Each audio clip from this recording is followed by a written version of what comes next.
And then I'm going to talk a bit about professionally what I do, what my research area is, a little bit about my teaching, and then I'm going to finish up with a summary which sort of gives a couple of bullet points on why I ended up becoming a professor. And then what I would like is I'm a person who likes to try to answer questions. And so hopefully at least half of the time that we have today, you can be providing or you can ask me questions about anything.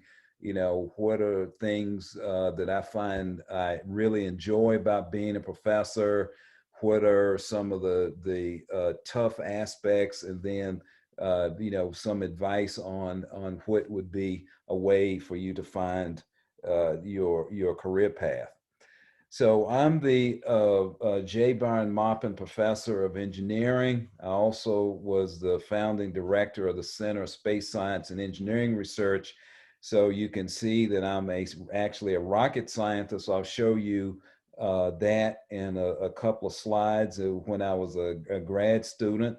And I'm primary appointment in the Department of Electrical and Computer Engineering, and also I'm an affiliate in aerospace and ocean engineering. So that gives you some basic background for me to start.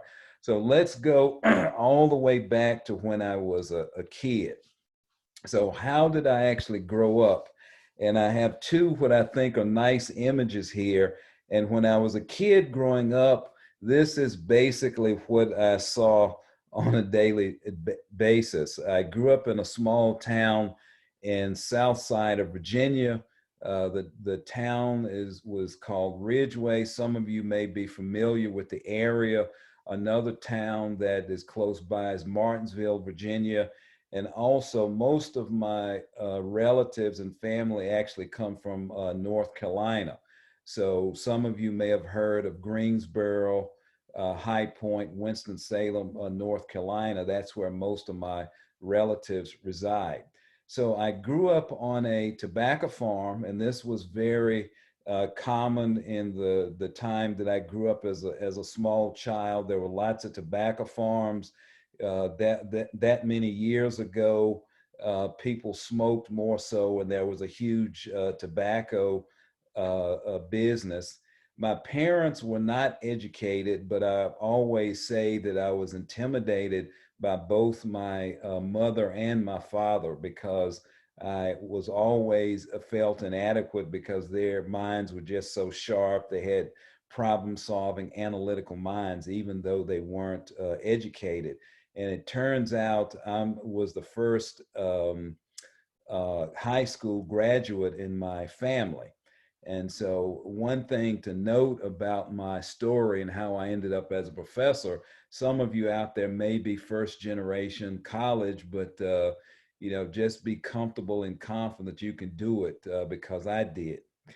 Now, how does tobacco and tobacco farms, how does that fold into how I ended up becoming a professor?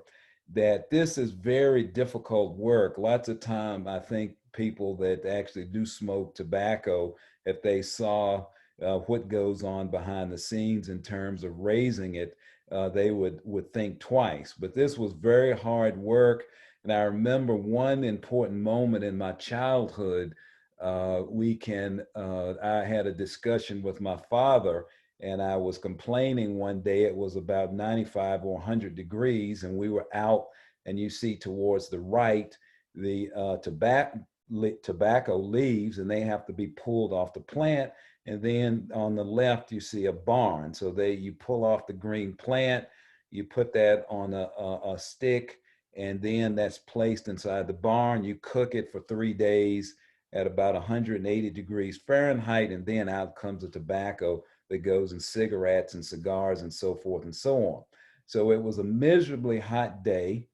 And I told my dad I didn't want to do this the rest of my life. And he said, I hope you don't. And that really opened me up that there were other opportunities for my career path other than working on a farm, to being a tobacco farmer. So also as a kid growing up, I was also a good student. I loved math, science. course, but also loved history and geography a lot. So this is how I sort of started out, starting to think about what I wanted to do when I grew up. Now, there are a couple of key points when I started to become a teenager. At first, I wanted to be a real doctor. And when I say a real doctor, jokingly, not a PhD, but an MD, a medical doctor. And so I probably went up until I was about a teenager, and I thought that that's what I was interested in. I loved math and I loved science. But there were two life-changing experiences. The first was the Apollo space program. So this was the space mission that in which we landed on the moon for the first time. And I was a really small child, and I was just fascinated at watching the liftoff and then the lunar module land on the moon, collecting moon rocks, the rover on the moon. And I started to get very, very interested in space. And I think this was fairly common for folks at the time, people that liked math and science. They started looking in this direction at space and all the possibilities there. Then the next important thing was the early calculator. So I remember when I was in high school, um, was when the first calculators actually became available. And you can see one image I have here. This is a Hewlett Packard calculator. Interestingly, I never used one. My favorite brand was Texas Instruments. But the fact that this technology became available, people had stopped using slide rules and they had just started to use calculators. Another thing that was very available during that time was integrated circuit chips. And so one thing I did as a teenager, some of you may or may not have heard of the famous store, electronic store, Radio Shack. So I hung out in Radio Shack a lot, begged my parents to purchase different types of integrated circuit chips, amplifiers, and things like that. And so I started building digital circuits and also analog circuits when I was a teenager in high school. And that obviously pointed me in the direction of wanting to be an electrical engineer. Even though I sort of had space in the back of my mind, I got really interested in electrical engineering. So this is my educational background here. And so you can see my three alma mater starting at the bottom. So I'm a Hokie, which is good, just like you. And so I did my undergraduate and master's programs in electrical engineering and applied math at Virginia Tech. Then I moved from Virginia Tech to Cornell. Of course, the VT, that's Burroughs Hall, Cornell. The comparable or similar building is Sage Hall there. So I show a nice image of that. And I did my PhD in electrical and applied physics at Cornell. And then I finished up with postdoctoral work, which was about 3 years at the Naval Research Laboratory in Washington, D.C. Some of you may be familiar with NRL. I know lots of undergraduate and graduate students do internships there. And I was very fortunate to work at the Naval Research Laboratory. It's one of the most prestigious research laboratories in the country. Two of the big achievements. One, this is where radar was actually developed during World War II within the U.S. So the Naval Research Laboratory led in development of radar, and I'm sure everybody out there uses GPS, has GPS in your cell phone, and so NRL led the development of GPS, and they have an extraordinary staff there, numerous Nobel Prize winners there, and so I was very fortunate to work there. Now, one other thing that I want to mention here on this slide, something for you to think about, and a lot of you actually may be thinking about it, is that notice that my background is, some people would consider it at least somewhat interdisciplinary because I have engineering background, I have a physics background, and I have mathematics background. And actually built into my degree at Cornell, I had background in lots of other fields as well, such as, atmospheric science, fluid dynamics, so forth and so on. So I say this to make a point as you are moving along that career path. One thing to think about is to try to train yourself in an interdisciplinary way, so you just don't know one specific area of study or one technical area. And I knew that was going to be very important for me from the very beginning, that I wanted to train myself in a relatively broad way to expand my opportunities. But as I moved in the direction of becoming a professor, this would make me very versatile in being able to work across a number of different fields.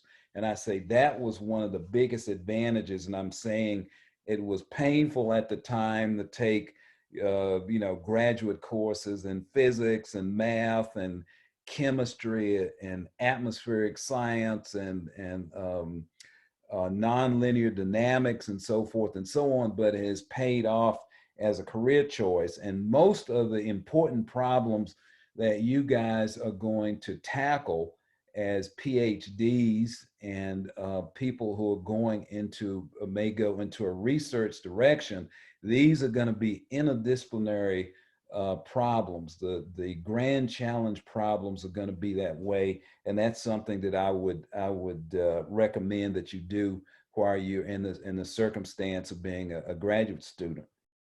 Okay. Now, I want you to get a good laugh out of this, not be too serious. So I'm showing a picture of myself when I was a graduate student. So these were the graduate student days. I was at Cornell when these were taken. And so one thing I did, I worked hard. And as I told you, I was trained as a rocket scientist. So this is me coming back after a hard day.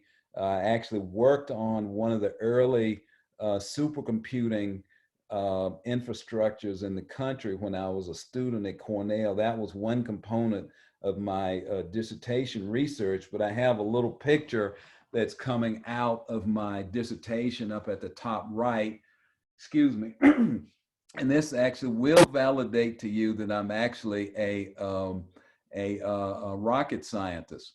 So this is a diagram of the spacecraft that I was involved in my PhD research, and I actually calibrated an instrument on the spacecraft. One thing that you may see on the upper part of the spacecraft are the little booms that come out, and actually I calibrated the instruments there, and different types of electric fields in space can be detected by these booms. And that was one of the areas that I was involved in doing, as well as taking this data from the spacecraft and also doing advanced modeling of the turbulence with high performance computing.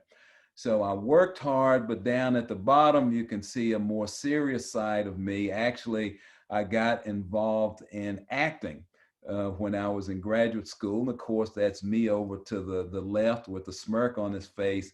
And I actually got involved in acting in a play. This was right after I had defended my dissertation. I think I was working on the final corrections.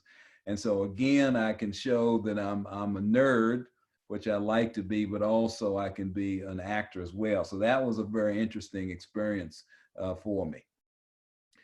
Now, so that sort of takes you through when I was a kid growing up, how I got through graduate school, the types of things I started working on, some of my motivations as a student, and what I was hoping to achieve. This gives a couple of bullet points on how my academic career has evolved at Virginia Tech.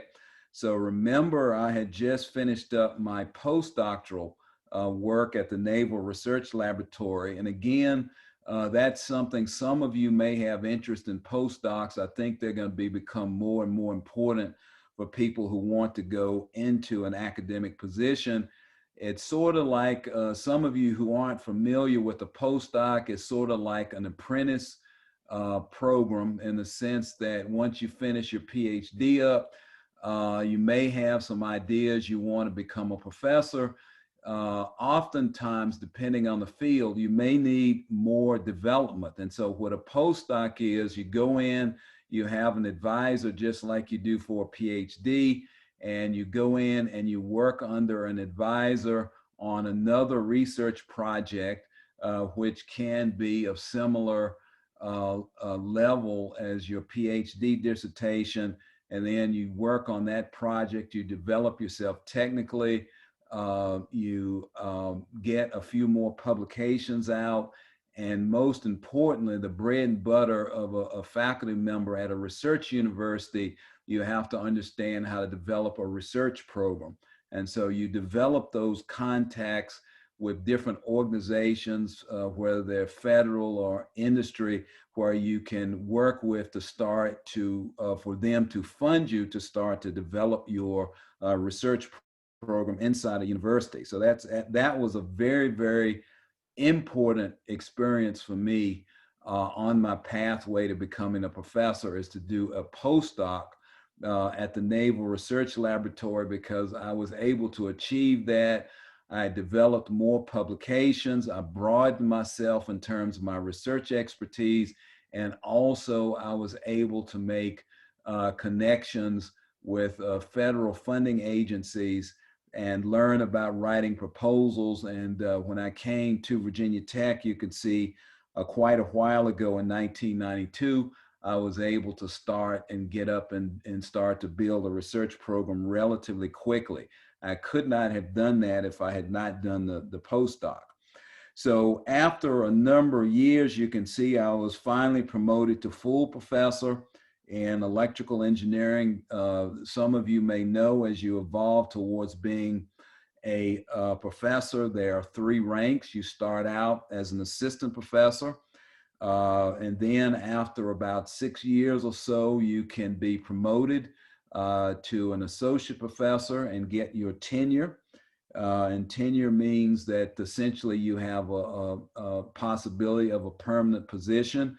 As an assistant professor, you're evaluated, at least at Virginia Tech, and we're pretty similar to most other universities. You're evaluated every 2 years. So you're evaluated after 2 years, you're evaluated after 4 years, and then finally you're evaluated after 6 years. If you're satisfactory, then you're tenured and you're promoted to an associate professor.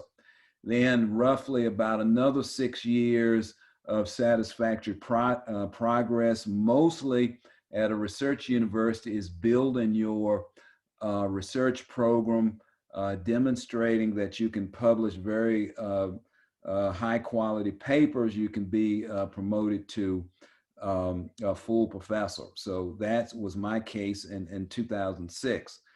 Now, I'm also an affiliate professor in the aerospace department, which just means I engage with PhD students in both electrical and aerospace in terms of advising them.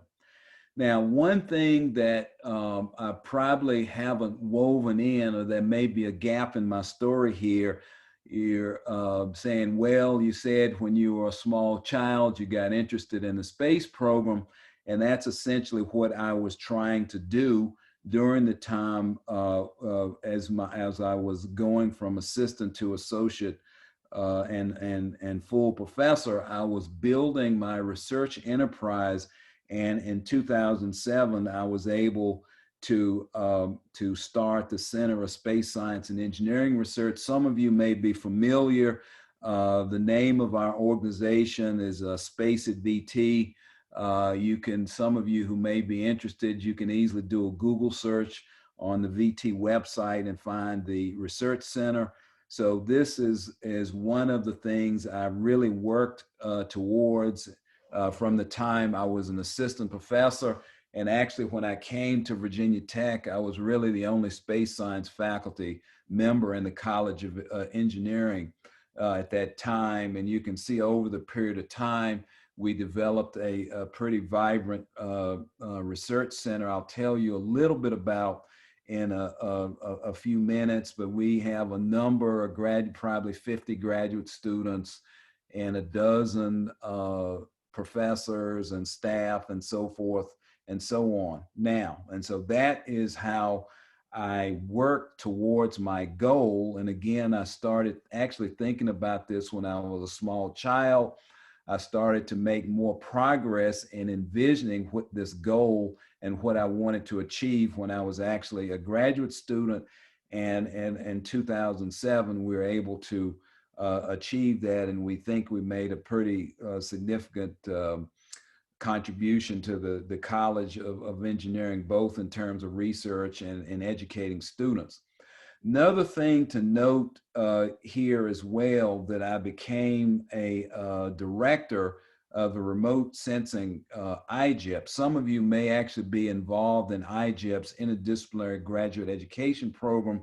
And again, I go back to this point of interdisciplinarity because it's a very important concept in terms of being able to solve grand challenge problems. And I'll continue to emphasize to you guys that this is an important direction for you to think about going in your career and actually training yourself appropriately during this time that you're a graduate student. And I'll show you some aspects of how my field is interdisciplinary in a few minutes. Last point down here, I'll just note that I was appointed to the J. Byron Maupin Professor of Engineering in 2018, and that was an honor that was bestowed upon me by the College of Engineering.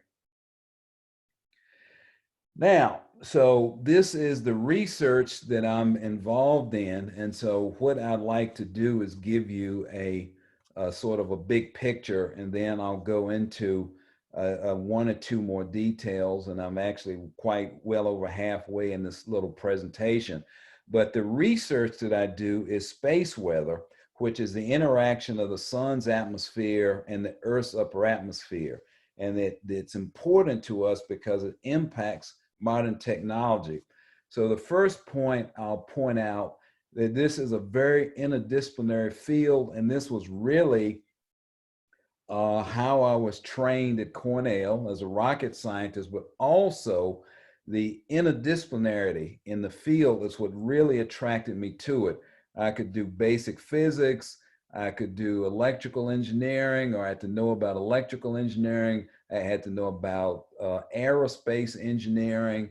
I had to know about wireless communication systems, atmospheric science. And so it's like everything is incorporated into this field. And this is really what attracted me to it, and why I think I was, at least for my own career, I was very wise in training myself in a number of different areas to try to get my mind around the expanse of the technical expertise that it takes to work in this area.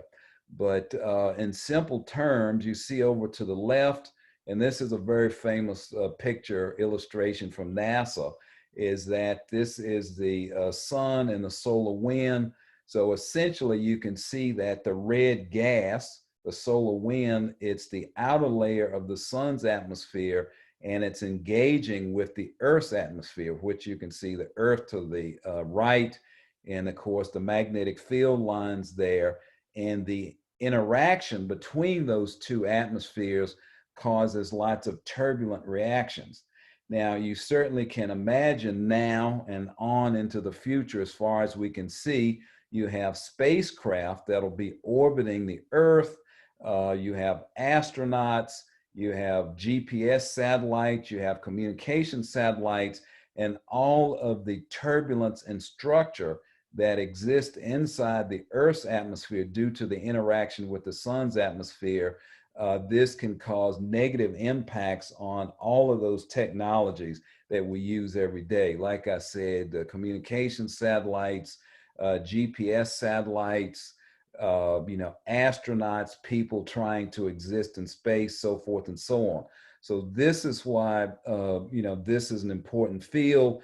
And one thing that you can think of, this is actually a grand challenge problem in a sense, because what we would like to be able to do is predict space weather to a degree similar to predicting weather in the lower atmosphere. Most of you have probably seen recently all of the hurricanes that are coming up off the Atlantic. And of course, you have to have very sophisticated models to predict the hurricane, what the path is going to be. You can see an analogy here is that you can get storms, geomagnetic storms that impact the upper atmosphere around the Earth. And what the big picture is to be able to make similar predictions.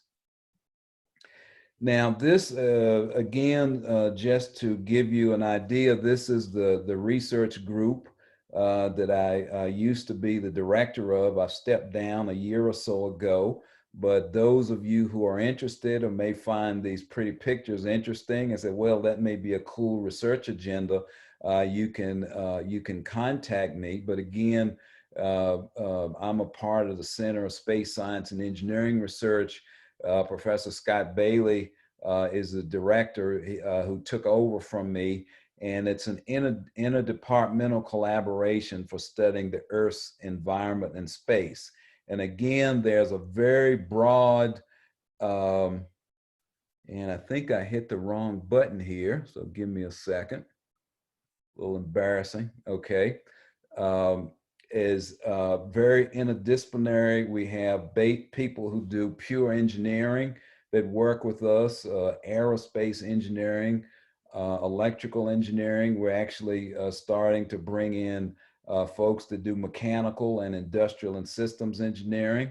But we also have people who do science, looking at, understanding the physics of some of these pretty structures that come off the sun. So those of you who may have some interest, you're certainly welcome to contact me. We can give you a tour of our facility when our situation changes and so forth. We actually build spacecraft. We build different types of other remote sensing technologies like radars. We use GPS to sense impact of space weather. We actually have a facility at the South Pole. So some of you who may be interested in going to the South Pole, we actually have a space weather facility at the South Pole that measures the space weather there. And one more thing I'll mention, hopefully that we'll get this off the ground in the next 1 to 2 years. We're actually building another space weather facility in Africa.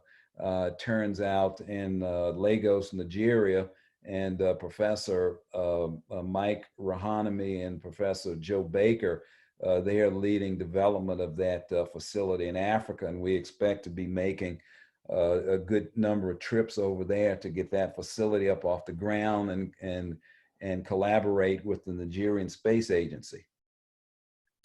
Now, this is the last researchy thing that I'll show you. We are becoming a member of a NASA center. And again, this is actually to look at these types of structures using modeling. And as I said before, to be able to predict space weather. This is a project that's being led by the Johns Hopkins Applied Physics Lab and the National Center for Atmospheric Research out in Boulder, Colorado. One of my former PhD students, he's actually a player in this project, and he's a person who does a lot of these beautiful simulations that you do on big high-performance computers. And also we have Rice University, SRI, which originally had linkages to Stanford and University of New Hampshire and Virginia Tech. One thing to note about this, those of you who would like to go in a direction of being a professor, this is one of the things that you do critical, obviously, in trying to build your research enterprise and also your educational enterprise as well, is to collaborate with other government agencies and universities across the country. Say, for instance, Virginia Tech may have one aspect of technical expertise to work on this big grand challenge problem. And, Rice University or University of New Hampshire may have another. So this is one of the important things that you do as a professor, of course, going to conferences, as you probably all know, but also trying to work closely with other universities, other government laboratories, develop those collaborations, and then form consortia or form big collaborations where you can go and work on really big grand challenge problems. And of course, we have numerous faculty members at Virginia Tech who are involved in these types of consortia because they're trying to approach and solve a grand challenge problem. Last thing I'm going to do on this slide is to try to, if this works, is to try to show you a quick video of what this is trying to do. So you can see the bright spot there is the sun. And of course, its atmosphere is coming out. And then, of course, you can see the Earth. This looks hopefully similar to the picture I showed you before. And again, this is the interaction of the sun's atmosphere with the Earth. So basically, we're in the solar wind all the time, is diverted from us on Earth by the magnetic field, which you can see these dipole-like lines. And then the technical aspect you can see coming in, these are satellites that are orbiting the Earth. And so you can imagine anytime I put up a satellite, it's bathed in all of this very violent or time-varying atmosphere of the Earth caused by the interaction with the sun. And so you can see there's a plethora of different types of technical things that can be involved in there. How do I design a satellite or a satellite orbit to deal with this? How do I design the electronics in the satellite? And then all the way down to the fundamental physics and the fundamental high performance computing techniques and the advanced computational algorithms to be able to solve this. Okay. Now, one slide from the end here. One thing I wanted to mention that what I just showed you was my research, or sort of a big picture of my research. And again, I go all the way back to when I was a kid, lying in front of a little tiny black and white television, looking at the Apollo mission, and that's what motivated me in the direction of being a space scientist and space engineer. I love teaching as well, and I want to make sure, and also mentoring students. These are some of the broad spectrum of classes that I've taught at Virginia Tech, and you can see relatively interdisciplinary, all the way from electromagnetic theory and plasma physics, all the way down to analog and digital electronics as I started out as a teenager, GPS theory, and then all the way down at the bottom, a graduate course in interdisciplinary research methods. And again, I keep coming back to that interdisciplinary point. I personally think that that's a really important part of your generation of students. It's a very critical part of your education. Okay, and so I've taught students all the way from freshman engineering, all the way to PhD students in some of the advanced courses in electromagnetic theory and space science and plasma physics. And again, I've also been involved in developing interdisciplinary classes. One thing that I'll say at the end of the day, some of you, and I'm hoping some of you may ask me this, what do you love so much about being a professor? I think one of the things is this statement you can see in bold at the bottom. This is one, but I have a bunch of others. One of my proudest achievements, that's to see my successful PhD advisees become professors. And I've had several over the last few years that have gone out and done really well in terms of being professors at universities. I have one young woman, she's won a big international award for her research. I was so proud of her. I've had other students that have done similar. Also, actually, not just if some become professors, some think their pathway is working for a private company. I have a number out in Silicon Valley. I'm proud of them because they make a lot of money and they're richer than I am, and that's a good thing to become richer than your PhD advisor. So they're in Silicon Valley doing very well.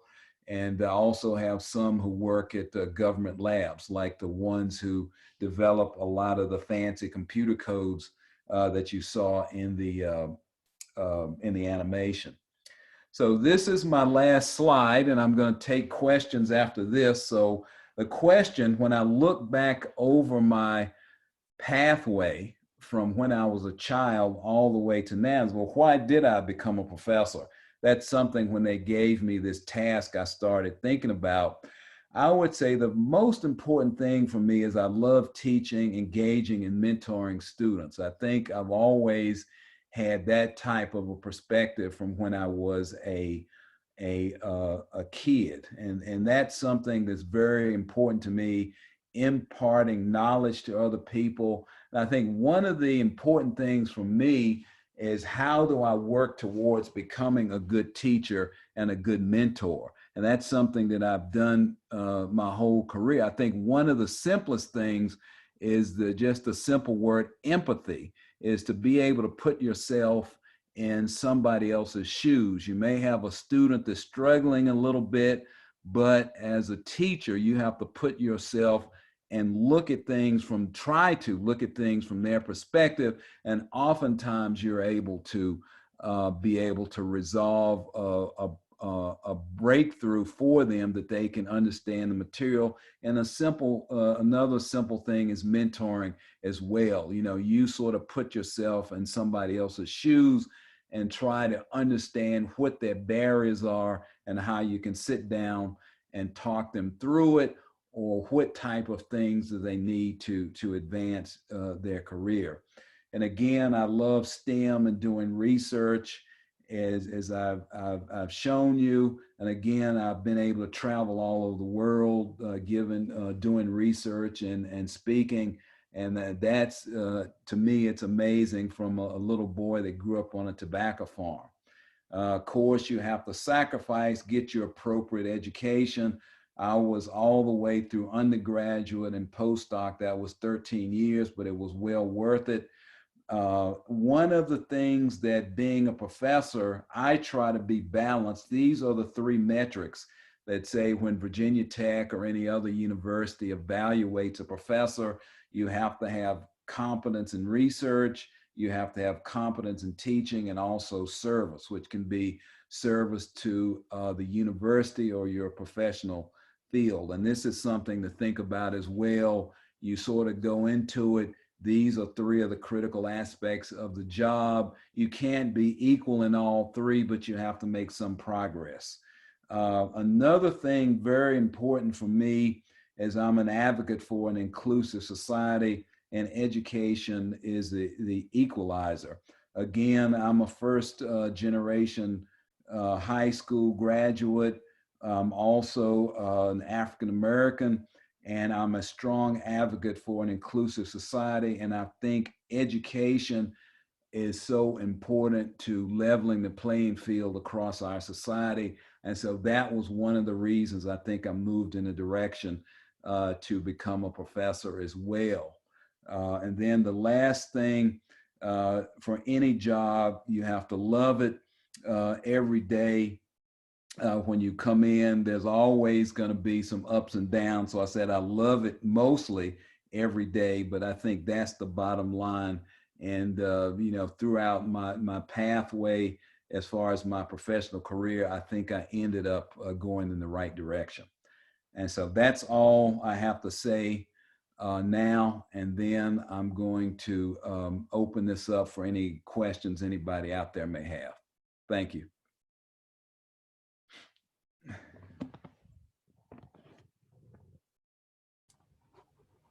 Now, I think I'm going to let Dr. Waller sort of facilitate this, if he would. Now, I like questions. Don't feel shy to ask any type of question you may have. So one question that is listed in the chat room, and it says, did you ever get the smell of NRL out of your nose?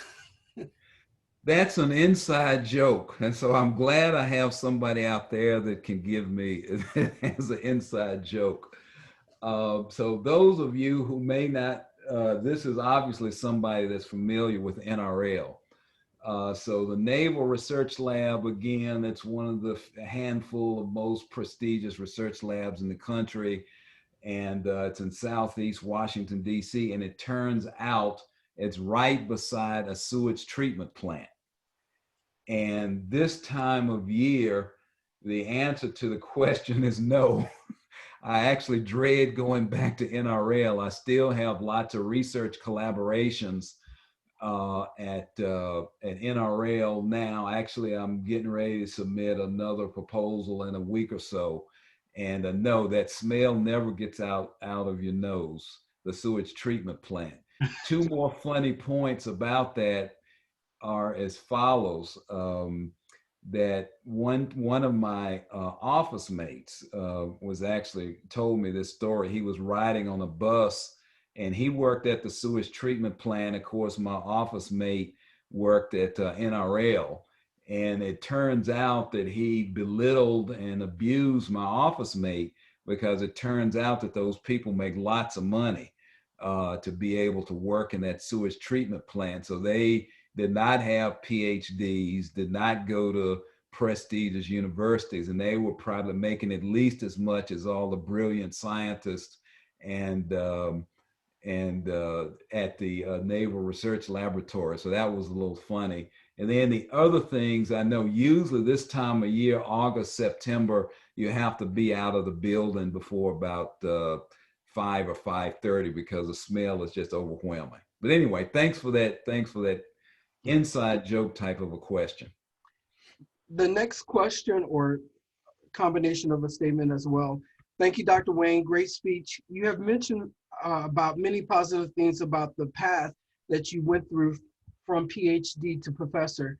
I would like to know, have you encountered any major barrier during your PhD, something that makes you want to quit and do other things? And how did you overcome it? That's an excellent question. And I'll have to, I'm just going to be, I have to be honest in a way because, that's one of the bullets that I put in my slides is again that I am African American. And I think that to me has been one of the most difficult points in my pathway through my career. And I can I could sit here and talk for days about all the blatantly racist experiences I've had in my pathway through my career, which I won't do that.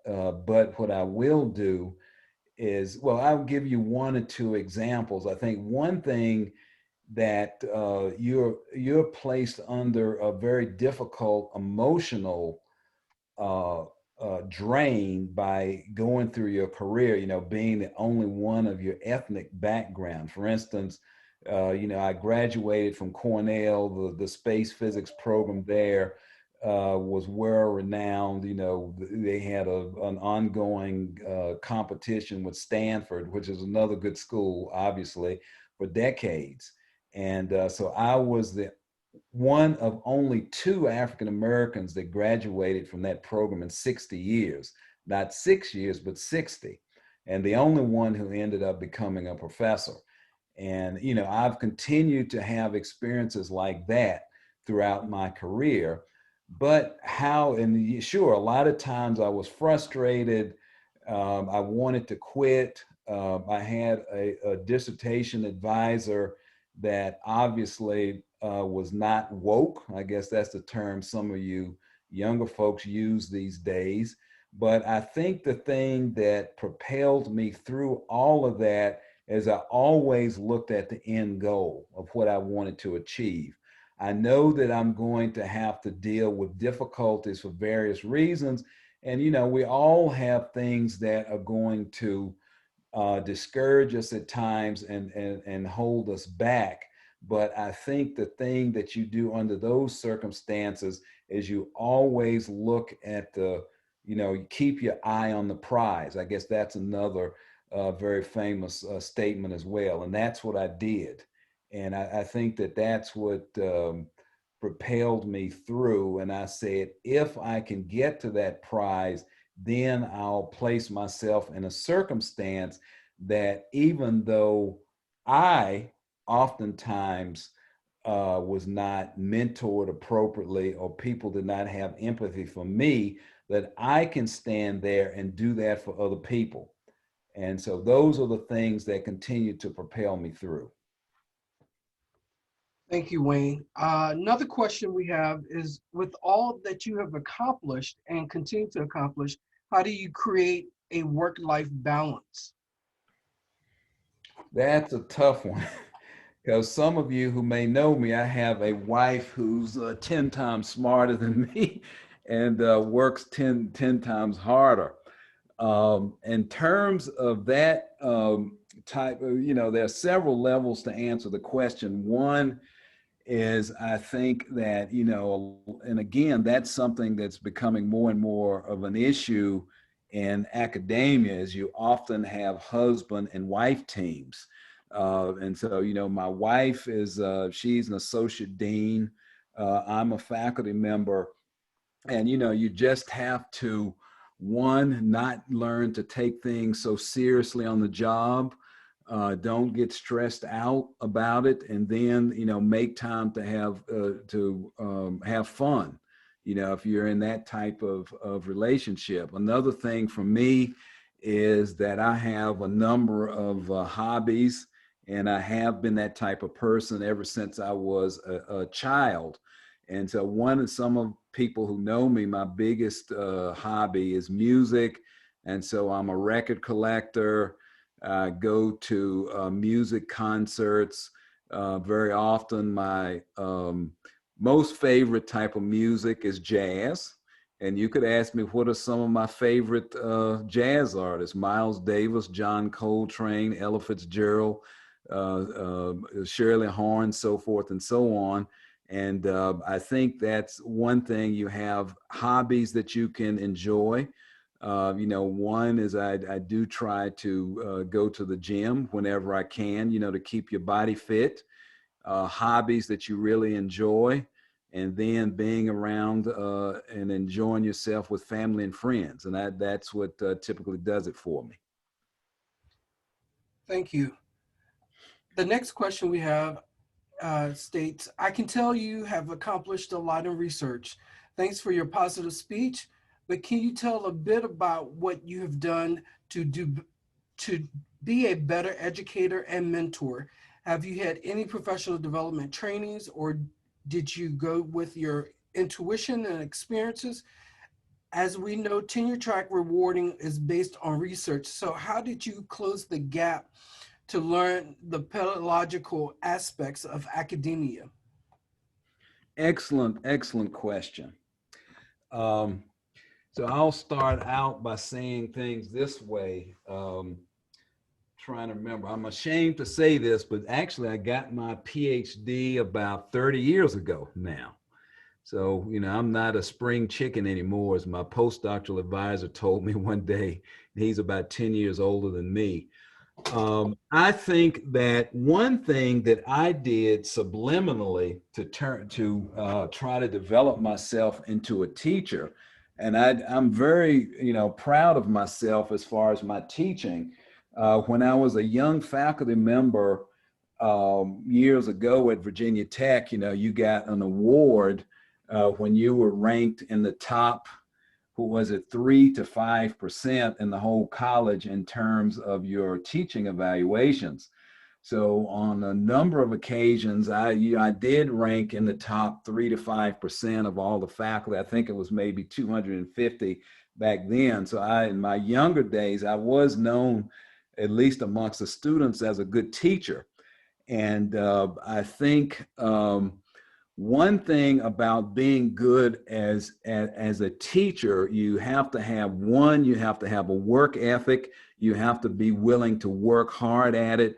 The other thing that I mentioned before was empathy. You have to sort of be able to project yourself into the students, look from the student's perspective in terms of, which aspects of the material are going to be difficult, and you just put the time and work in there to be able to explain the material in the way that somebody you think or you can anticipate what's going to be different or difficult for them.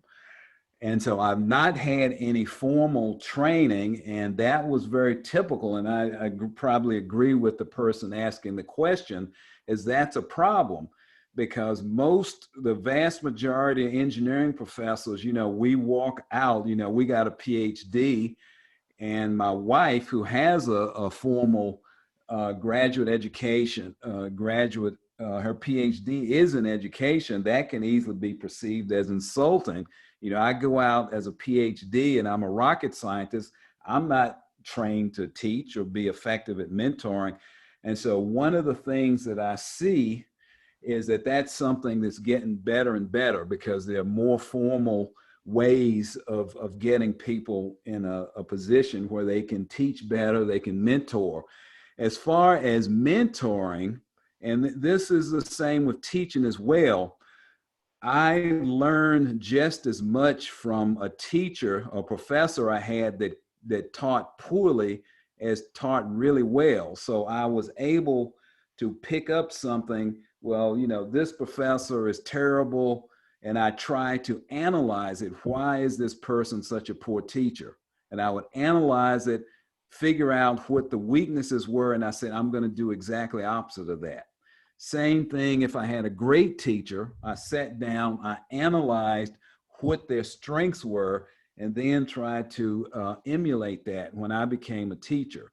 So I think that was another one of the things that I did, was just analyze pretty much all of my professors' teaching style. Then the other thing, mentoring, I think that is true as well. I did the same thing. I had a very difficult relationship with my dissertation advisor, and understood, the things why I said, well, he's lacking as a mentor because he doesn't do A, B, and C.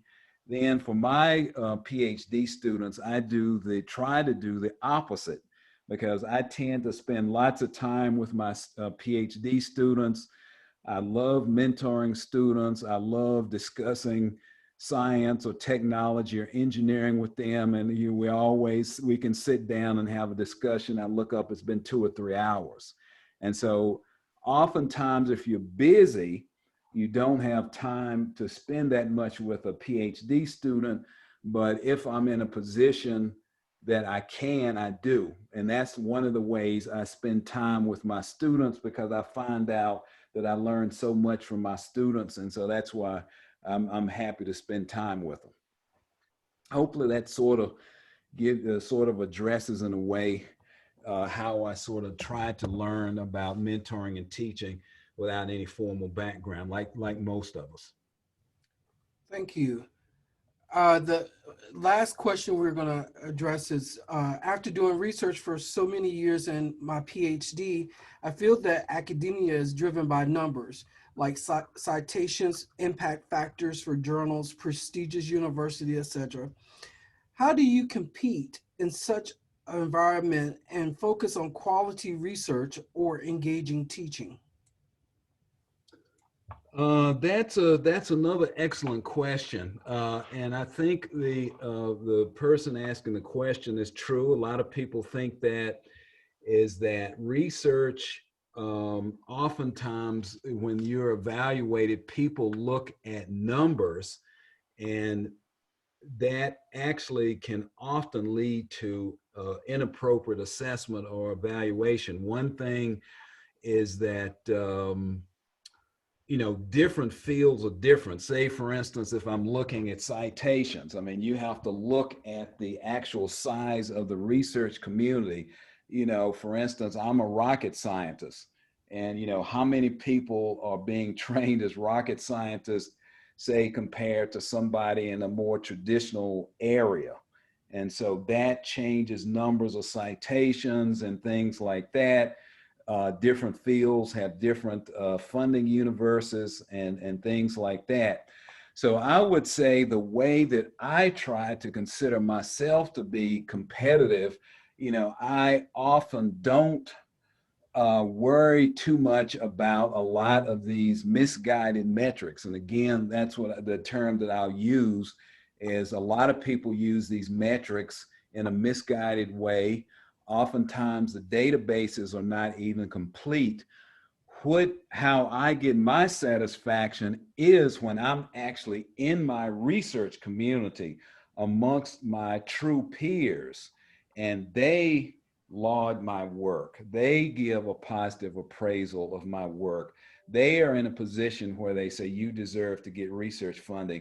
That's how I get. That's how I get through. I let my community be the judge of who I am. I let my community be the judge of my stature. And then in terms of the university, I don't worry about that. If they give me trouble, I go back and I can say, well, if you go a step deeper and you look at me directly in my community, then you can see that I'm doing very substantive work.